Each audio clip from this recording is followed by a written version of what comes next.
Hey everyone, welcome back to Crypto Spark and thank you for all the amazing support. Yes, we're doing this and we're going to talk about this gut-wrenching Bitcoin decline and what has happened. And hopefully I will give you some words of wisdom that I've learned through the years. Some of you already know this.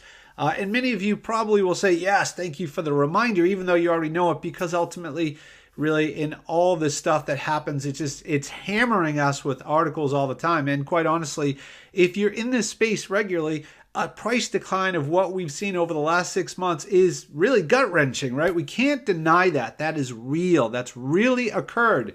And yet, throughout history, not just of crypto assets, but about all kinds of investments, those that have learned a very important virtue end up doing much better than the rest. And yet human nature actually is very in line with not following along with that virtue, and I'll go over it for you. And then I'm going to show you one of the examples of a project I talked about last year.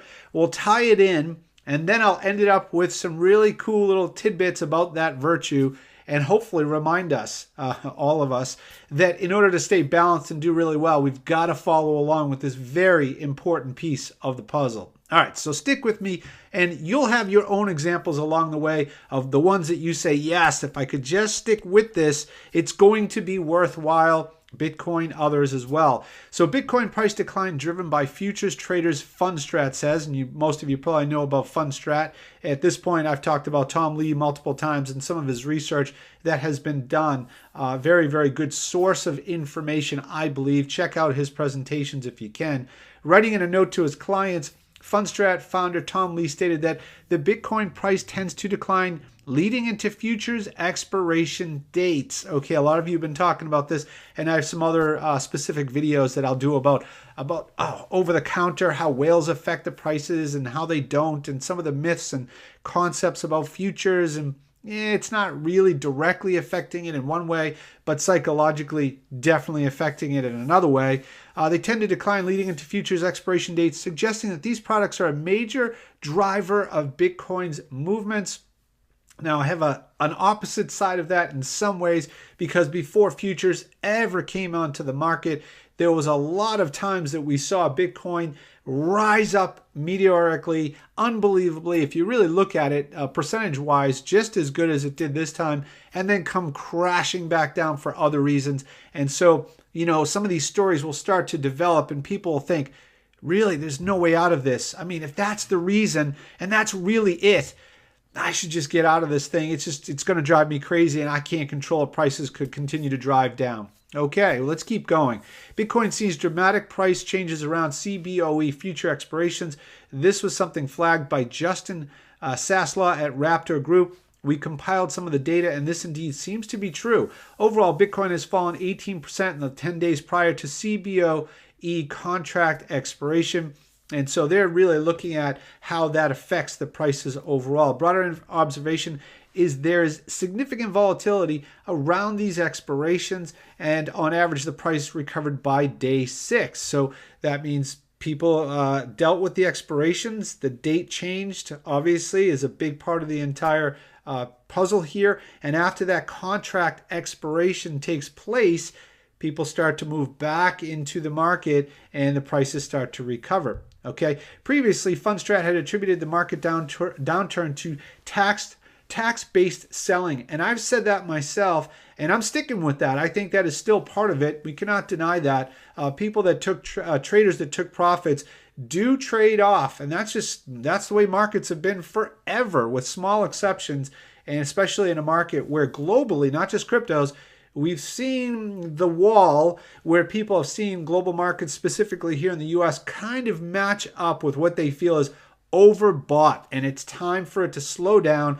And then we've got a lot of reasons behind that we won't get into here, but tax harvesting is absolutely a part of it. Let's not just ignore that, please, because of capital gain liabilities. However, contrary to their prediction, the Bitcoin price did not see a sustained recovery following the income tax return deadline in mid-April. And that's because we've met a bear market, so there's more pieces to the puzzle as we're going over them now.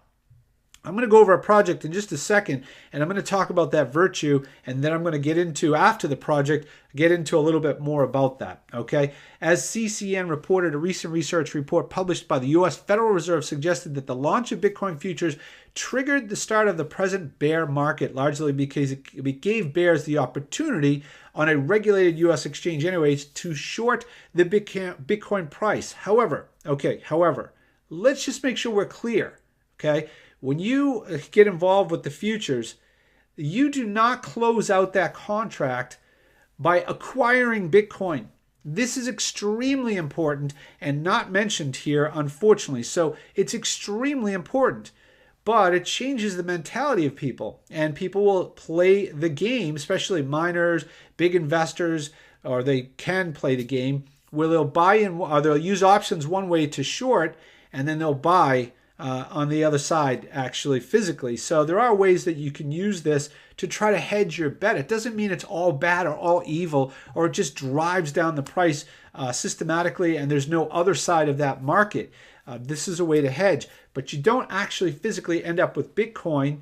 Well, you don't anyways, but physically having the private key to it when you use the futures market. It's different than buying coins, soybeans, aluminum, or whatever else it might be. So we got to keep that in mind. There's a long report. You can look at it. Let me look at this project that I went over. I'm going to just give you this as an example, and I think this is a good one. We'll go over their chart as well at the end, and then I'll go back into these tactics that help investors long-term do well. And we'll talk about some of the research that's out there actually to help you understand that you've got to control yourself in order to function at a high level. And most people are not going to do that. Heck, most people aren't even going to watch this video. And the ones that do, a lot of them have already hit stop and moved on to something else, which proves my point. Those of you that stick through this, well, you'll see my point at the end if you actually stick through this video, believe me. All right, Spectre VR is a project I went over last year. I did a full review on it. We spoke to Dylan, who is actually the CEO of the company. There was a lot of good information coming around this project. It was super cool. VR, I mean, even when I wasn't talking to Spectre VR, I walked into the Microsoft store and I went into Best Buy, which you guys probably have these stores near you, and I was asking them, never mind what I saw for results on the performance level, I was asking them, how are the VR sales? What is happening? Are you guys seeing a backup, a back order? Do people not really care about this? They just play with it in the store and then they don't purchase it. And what they really unanimously said to me was, these things are blowing out the doors and people can't get them fast enough. And as the prices decline and the technology improves, we're going to see an explosion of VR headsets in so many areas, from training, aerospace, to medical training, to surgeries, to entertainment, to content creators. Absolutely a matter of time, and this is what we're going to see happen. There's no way around it. So Spectre VR is just a good example. I liked that, but I was doing my own homework, and there are other companies that will probably come into this space and compete. And the VR headsets, they're seeing a lot of competition. As a matter of fact, if you haven't heard of the company Magic Leap, that's another company that's out there that people didn't realize. The biggest funding from all these companies, something in the tune of like $4 to $5 billion funding a company that didn't even have a product, because they're trying to bring the next level of VR. So this is happening behind the scenes. People don't even know about it. So I got excited about Spectre VR. All right, we're not going to do a full video on this, but I'm making a strong point here. Spectre VR is a virtual reality streaming platform that enables users to share real-life experiences, right? So you could be just touring the city of New York, and people want this content. You can have all kinds of creativity. You could be at a sporting event. You could be at a political event. Things that people share. I mean, the craziest things and the most amazing things. As people continue, this is like a phenomenon, and I think that using cryptos with it is an interesting concept. It's an experiment that I'm really curious to see what happens. All right, so they use, with a VR technology, with a simple 360 camera, users can record and upload the VR content for the rest of the world to enjoy from home. Now, I remember Spectre VR is also licensing content from outside of their platform, so they're going to use a couple different angles to grow the platform, which is intelligent, right? You want to have content for people. That is ultimately it. They're using what's called Signal or SIGs, which is their particular coin or token. And as I mentioned before, they had a lot of publicity. They're everywhere. And even when you're done with this video, which we're going to move on from Spective in just a minute or so, but even when you're done, you can go and check out my review on Spective. But if you put in Spective VR in YouTube, you will see a lot of videos. They show up in places like there was a documentary on VR. They showed up there being interviewed as one of the groups. It's quite amazing. They're actually one of the groups that are really teaching people about the potential of VR. So it'll be cool to see where they go with this. They have their own marketplace, so content providers can be a part of this game and not have to deal with, let's say, Google through AdSense or whatever else they might do. So the 4 different angles here using smart contracts are publisher, advertiser, curator, and viewer, right? So each one of them plays a game, but ultimately having control is a piece of that. And there are other groups out there that are not using VR, but using the same concept that content providers should be playing a bigger role in controlling, not just financially, but having control of what they say and be able to say it and not worry about it being pulled down or demonetized or whatever it might be. For me personally, monetization on this channel is not really a thing. That doesn't really affect me. But there are a lot of people that are affected by that dramatically. We've heard these stories over and over and over. We need more decentralized apps and need more decentralized platforms for people to share their voice. It could be political, it could be philosophical, it could be whatever, educational, and it could just be entertainment. But freedom of speech, I'm a huge supporter of, and ultimately without decentralized platforms, we are all giving that up. All right, stick with me. Hopefully, you understand where I'm going with this and you recognize that there's some really strong platforms we should be looking at. The team, we'll just click on it real quick here just to show you. The team, which is made up of Dylan Center, I talked about, is a really strong background, very sharp guy, a lot of information. You can go through every single one of their LinkedIn profiles. I did this on my other review. You can certainly see it all, but I really like the team that they've put together.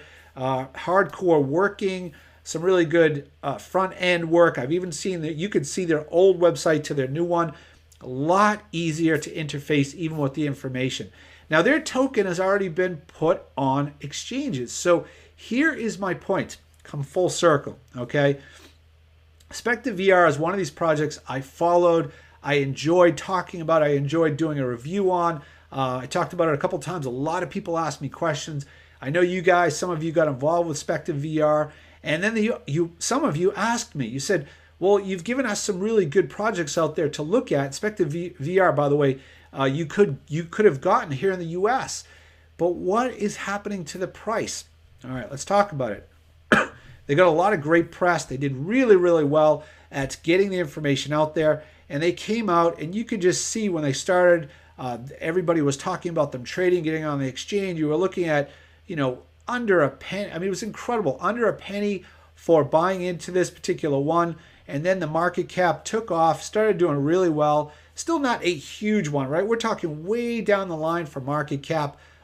Most people would never even look at this kind of project. This is just one example of one of those projects that has a strong team, has a cool idea, and then they have to build it out, right? Can they build it out? Will they be one of the leaders or won't they? But the virtue that I'm talking about is having patience. So whether Spective VR becomes the project that you're interested in, or you have another project, right? The top 10 ones are easier to have patience in a sense because you hear about them regularly. And even on this channel, I told you I'm going to give you my top 10 and the ones I really like. When markets are down, this is when people lose patience. I mean, they lose it all the way down. A lot of people do.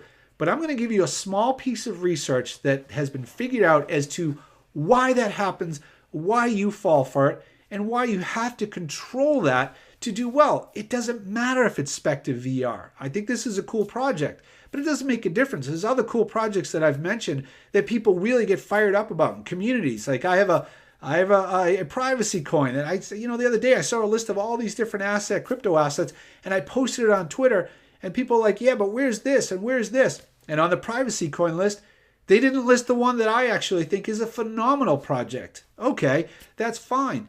But those gems are the ones that are harder to hold on to because you don't hear about it every single day, right? So they're just harder to hold on to. So here's an example of it had a really, really nice run up. I mean, this is just a fantastic change if you look at it from, 3-4 times your money in a short period of time on a project that was easy to get into. And if you got in it for the bonuses, you did even better. Some of these bonuses were phenomenal. People did unbelievably well here. And then you have, an incredible sell-off in the market, obviously. But even during the sell-off, this still had a meteoric rise. Now the question is, are you going to be patient with your projects? Do you have a list of projects that you really believe in? They're still developing, they're still doing well, and you know that they're just chugging along behind the scenes, maybe not gaining all this incredible market accolades and everything else. They're not in everybody's YouTube channel. They're not promoting quite the same, maybe. They're out there, they're doing their job, and the developers are doing their job, and they still have a team, but they're not out there always telling you on all the different YouTube channels necessarily, or they're not on the big news channels or the big crypto channels, so you lose patience, right? Let's talk about this a little bit. So this is a good example. I think Spective VR, or if you have, I've heard a lot of you naming different ones that you like. Go below and name the projects that you really, really feel are solid, that you just, you know what, you're not giving up on it. And when this bull run takes off, when this comes back, that baby is going to run with it. It's going to run with it, and it's going to double and triple and quadruple even what Bitcoin is doing. Right? This isn't this is better than Bitcoin, or this is better than Ethereum, or better than your Litecoin.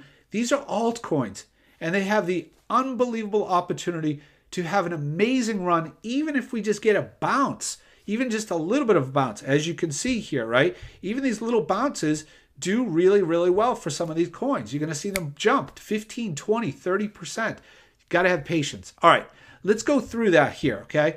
This is from Kiplinger, and probably many of you have read this before. It is behavior that determines investment success or failure, not knowledge or skill or luck. Benjamin Graham, the Columbia University professor and financier who was Warren Buffett's mentor, wrote, "The investor's chief problem and even his worst enemy is likely to be himself." And that's true from start to finish. That is partially why we're looking at whales are manipulating the market. Exchanges are having a role in it. Stable coins might be playing a part. Over-the-counter issues, shorting it with futures and options and all this stuff. And the SEC, and is that all true? Definitely all true at different levels. Different levels, okay?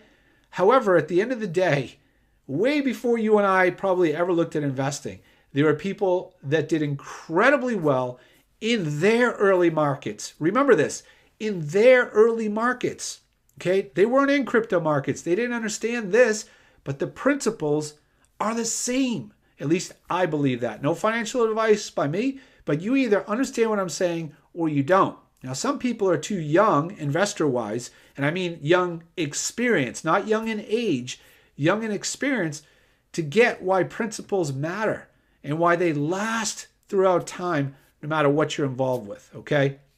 What he meant was that people let their emotions get in the way of smart investment moves. They tend to buy stocks when stocks soar and sell when stocks sink. How has that changed? It hasn't changed. But you know, and I know, that we still have to work at it, right? I know people will go below and say, oh, I know all those people that don't know what they're doing. It's human nature. You have to work at it. I have to work at it. We all have to continue to learn and evolve and craft our skills. It doesn't just, we don't just like get good at it and we're done. At least I don't believe that's the case. The selling part is especially dangerous. And here is a tidbit. If you stayed this long, you deserve the gem, and thank you. The selling part is especially dangerous because people want to avoid losing. Maybe you've heard this before. I've probably even said it before. Richard Thaler and Cass Sunstein write in their book, Nudge, which is a fascinating book, that academic research has found that losing something makes you twice as miserable as gaining the same thing makes you happy. Losing something makes you twice as miserable as gaining it makes you happy. What does that mean? People will sell because the pain they can't handle, and they start getting frenzied and they can't handle it. And big whales and people that are experienced They know this. And you have to be careful, because ultimately that is when markets crash. And the people that are smart are just waiting. Maybe they played a role in it. Maybe they didn't play a role in it. But they're just waiting because they have patience. And they know that people respond this way. Oh, it's different. No, this is different. It's a different day. No, it's not. It's exactly the same. Humans are the same. And most people haven't really evolved that much. Okay? And there's always new people coming in that haven't evolved. Don't be one of them. Okay. They point out that in 1992, participants in retirement plans administered by Vanguard were allocating 58% of their assets to stocks, but by 2000, as stocks had quadrupled in value, the proportion rose to 74%. Then, as stocks fell sharply over the next 2 years, the allocation fell to 54%. Their market timing, they write, was backward. It was backward. We saw the same phenomenon during the recent cycle, investors bailing out of the stock funds as prices sank and returning only recently as indexes hit new highs. Okay, the same thing is going to happen in cryptos. Yes, hopefully if you're here now, you recognize that. Give me a thumbs up, please, if you understand it, and you understand the power of buying when it's low, but really it's not just knowledge, it's the emotion that you have to control. You have to control it and have patience for those projects that right now you're like, I put in 10 grand and now it's at 7.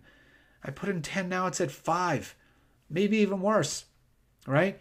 So now is the time to continue to accumulate along the way in increments. And if you think it's going lower, okay, that's fine. Maybe you wait, maybe you don't. But ultimately, most people can't really call a bottom and most people can't call a top, but the large majority of them sell when they shouldn't and buy when they shouldn't. I'd rather be buying when it's lower than when it's 20,000 Bitcoin again, right? Rather buy now than later, right? So at that point, I think we could go lower. I think it is possible, but this is a heck of a lot better than 19 and 20,000, right? So ultimately, when this whole thing turns back around and good articles start coming out, like the SEC basically saying, listen, we've said this enough times. How many more times do we have to say it? Bitcoin, Ethereum, securities, okay? That's what it is. A lot of them are, not securities. A lot of them are, but those aren't. A lot of them were built on Ethereum. I think those kind of statements should give confidence. That little bump that we're seeing right now is not the catalyst that's going to send it up, but it's a good thing, right? These are good things in a sense. They should be seen as positive news. And ultimately, people are going to have to get a flood of good news for those inexperienced investors, which are the large majority of the proportion of the population around the world, to jump back in droves.